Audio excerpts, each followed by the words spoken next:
Жазғы тоқырау 24 амалдың ішіндегі 10 амал. Жаңаша календар бойынша 6 айдың 20 күнінен 22 күні аралығында болады.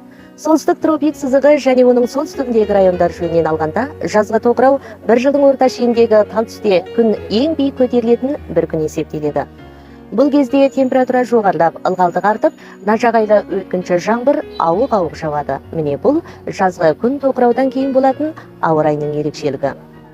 Жазғы күн тоқыраудан кейін жер беті қатты қызып, ауаның конвекциясы күшейіп, нажағайлы өткінші жаңбыр оңай қалыптасады. Кейбір райондарда тосаттан нөсерлі жаңбыр жауып, тасқын апаты оңай туындады. Тіпті халықтың өмірі мен мал-мүлкіне қауіп төндіреді. Жазғы тоқырауда тасқыннан сақтану қызметін күшейтуге ерекше назар аудару керек. Жазғы тоқырауда күн нұры біршама күшті, әрі күндізгі уақыт ең ұзақ болғанымен, бірақ бір жылдағы ең ыстық күн болуы екіталай.